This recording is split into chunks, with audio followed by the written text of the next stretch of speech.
Baik, pemirsa, kita beralih ke informasi berikutnya. Panglima TNI Jenderal Agus Subianto membatalkan keputusan mutasi Letjen Kunto Arif Wibowo. Namun hanya sehari mutasi diterbitkan, keputusan tiba-tiba dibatalkan.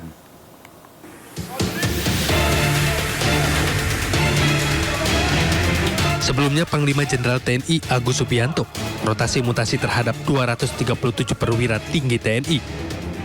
Letjen Kunto masih memegang jabatan Pangkogap Wilhan I. Dia pun batal digeser menjadi staf khusus Kasat. Kepala Pusat Penerangan TNI Brigjen Kristo Mesianturi mengungkapkan alasan pembatalan mutasi Letjen Kunto dan 6 pati TNI lainnya. Setelah Kep dikeluarkan, Kep 554 Romawi tahun 2005 tanggal 29 April 2022, ternyata dari rangkaian gerbongnya, rangkaian yang harus berubah mengikuti alurnya Pak Kunto itu, ada beberapa yang memang belum bisa bergeser saat ini. Ya, sehingga diputuskanlah untuk meralat atau menangguhkan rangkaian itu. Dan dikeluarkanlah Kep 554A dari 4 Romawi 2025 tanggal 30 April dengan rangkaian yang lainnya.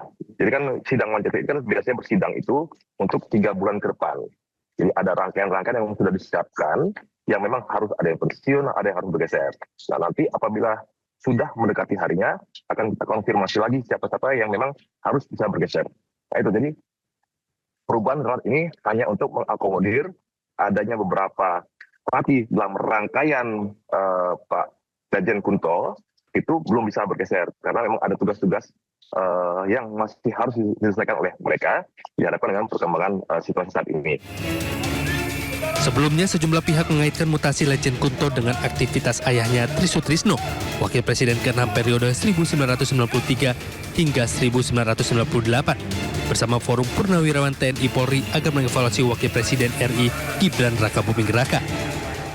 Forum Purnawirawan Prajurit TNI ini yang dipimpin Jenderal Purnawirawan TNI ini menyampaikan pernyataan sikap berupa 8 tuntutan, mulai dari kembali Undang-Undang Dasar 45 sebagai tata hukum politik pemerintahan. Kedua, mendukung Asta Cita atau program kerja Kabinet Merah Putih, kemudian mereshuffle Kabinet Merah Putih yang diduga terlibat korupsi hingga mengevaluasi Wakil Presiden Rakabuming Raka. Tim Liputan iNews melaporkan. Sejumlah purnawirawan TNI Polri lakukan pertemuan menyatakan sikap bersama untuk mendukung program pemerintah Presiden Prabowo Subianto. Pernyataan ini disampaikan di kawasan Jakarta Selatan dan dihadiri oleh Jenderal Purnawirawan dari berbagai matra. Yang terus-menerus. 3. Purnawirawan TNI Polri walaupun sudah purna tugas tetapi belum purna pengabdian tetap berpedoman pada Sabta Marga, Sumpah Prajurit, dan Tribrata, sehingga Purnawirawan TNI Polri tetap setia dan taat kepada konstitusi. 4. Purnawirawan TNI Polri mendukung sepenuhnya program pemerintah sesuai dengan Asta Cita. 5. Purnawirawan TNI Polri mengajak semua lapisan masyarakat untuk bersama-sama mendukung kelancaran pembangunan nasional. Kembali bersama kami pemirsa, sejumlah masalah membayangi program makan bergizi gratis, mulai dari keracunan hingga dugaan korupsi. Pemerintah pun pastikan terus membenahi program unggulan Presiden Prabowo.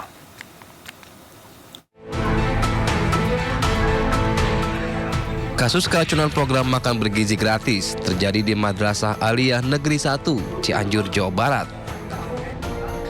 Puluhan siswa harus menjalani perawatan intensif di instalasi gawat darurat RSUD Cianjur usai menyantap hidangan makanan bergizi gratis di sekolahnya.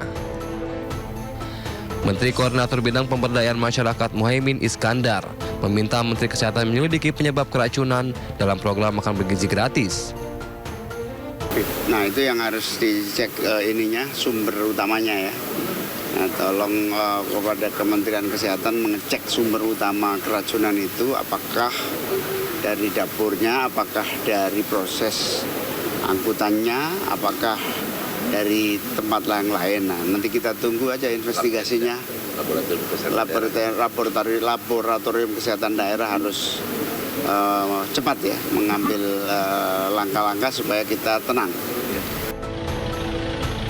Selain kasus keracunan, program makan bergizi gratis juga dibayang-bayangi dugaan penggelapan dana. Polres Metro Jakarta Selatan kembali memeriksa 5 orang saksi dari mitra dapur SPPG Kalibata. Pemeriksaan dilakukan terhadap pelapor, korban, bagian administrasi, dapur, operasional, dan orang yang mengetahui perjanjian antara yayasan dan korban. Pemerintah pun terus membenahi program unggulan Presiden Prabowo. Saat ini, program makan bergizi gratis menghabiskan dana sebesar 71 triliun rupiah yang diambil dari APBN. Tim Liputan iNews melaporkan. Ya pemirsa, ratusan siswa SMP di Bandung, Jawa Barat keracunan diduga usai mengkonsumsi menu makan bergizi gratis. Siswa mengalami diare usai menyantap makaroni dan sayuran yang diduga sudah tak layak konsumsi.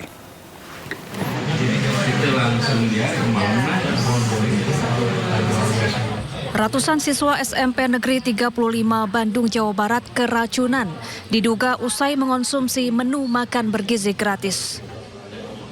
Para siswa menyantap makanan pada Selasa siang dan gejala keracunan muncul keesokan paginya.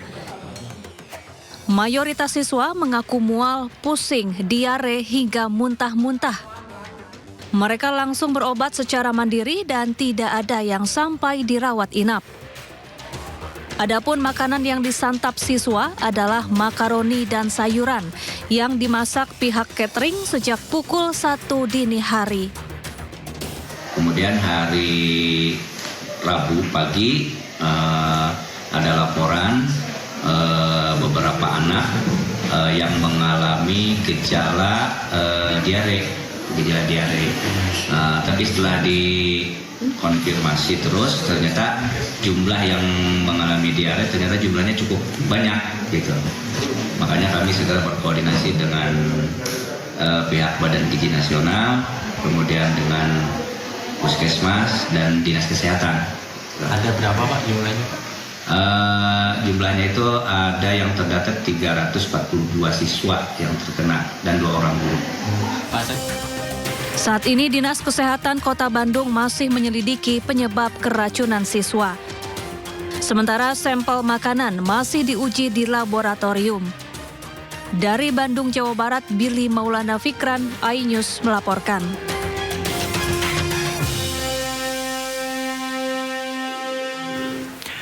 Pemirsa, Badan Gizi Nasional membuat kebijakan baru yang melarang sisa makanan bergizi gratis dibersihkan di sekolah. Sisa makanan harus dibersihkan di Satuan Pemenuhan Pelayanan Gizi atau SPPG untuk mencegah keracunan seperti yang terjadi di Cianjur. Meninjau Cianjur, hasilnya untuk penyebab utamanya masih di lab ya. Kita belum cek, hanya ada yang kurang pada saat ngecek itu karena sisa makanan yang diduga menimbulkan keracunan itu sudah dibersihkan di sekolah. Jadi kami tidak bisa ambil sampelnya. Jadi ini menambah SOP kita bahwa sisa makanan itu tidak boleh dibersihkan di sekolah, harus dibawa ke SPPG. Karena untuk ngecek membandingkan antara sampel yang ada di SPPG dengan yang dikirimkan. Nah, kemudian dari peninjauan itu kita memberikan 2 saran kepada pengelola, termasuk ke kepala SPPG. Yang pertama, food tray-nya harus diganti karena setengah dari food tray itu masih plastik. Dan sementara ini 2 sekolah yang sebagian kecil muridnya terkena itu food tray-nya dari plastik itu. Makanya kami